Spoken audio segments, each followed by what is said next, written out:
জামালপুরের বকশীগঞ্জে ইয়াবাসহ স্বেচ্ছাসেবক দলের এক স্থানীয় নেতাকে গ্রেফতার করেছে জেলা গোয়েন্দা শাখা ডিবি-2। ঘটনাটি ছড়িয়ে পড়ার পরপরই সাংগঠনিক শৃঙ্খলা ভঙ্গের দায়ে তাকে দল থেকে আজীবনের জন্য বহিষ্কার করা হয়েছে। শনিবার জেলা স্বেচ্ছাসেবক দলের পক্ষ থেকে বহিষ্কারের বিষয়টি নিশ্চিত করা হয়। বহিষ্কৃত নেতার নাম মোহাম্মদ নাজমুল হাসান। তিনি বকশীগঞ্জ উপজেলার মেরুরচর ইউনিয়নের ৯ নম্বর ওয়ার্ড স্বেচ্ছাসেবক দলের সাংগঠনিক সম্পাদক ছিলেন।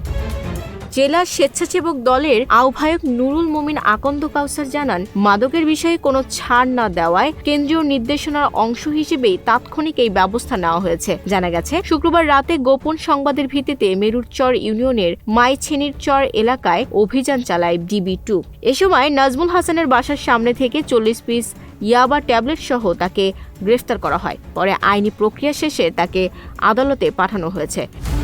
এই ঘটনার পর বাংলাদেশ জাতীয়তাবাদী স্বেচ্ছাসেবক দল মেরুরচর ইউনিয়ন শাখার সভাপতি মোহাম্মদ সোরহাব আলী ও সাধারণ সম্পাদক জাহাঙ্গীর হাবিব স্বাক্ষরিত এক বিজ্ঞপ্তিতে তাকে বহিষ্কার করা হয়। বিজ্ঞপ্তিতে বলা হয়, দলীয় শৃঙ্খলা ভঙ্গ, সংগঠন বিরোধী কর্মকাণ্ড এবং মাদক সংশ্লিষ্টতার প্রমাণ পাওয়ায় তাকে সব পদ ও প্রাথমিক সদস্য পদ থেকে আজীবনের জন্য বহিষ্কার করা হয়েছে। ভবিষ্যতে তিনি দলের কোনো কার্যক্রমে অংশ নিতে পারবেন না এবং দলীয় পরিচয় ব্যবহার করতে পারবেন না।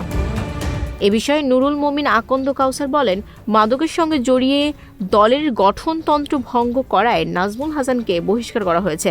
তিনি আরও জানান, দলের শীর্ষ নেতৃত্বের কঠোর নির্দেশ রয়েছে, মাদক সংশ্লিষ্ট কোনো ব্যক্তি দলে থাকতে পারবে না। Desk report, news flash 71।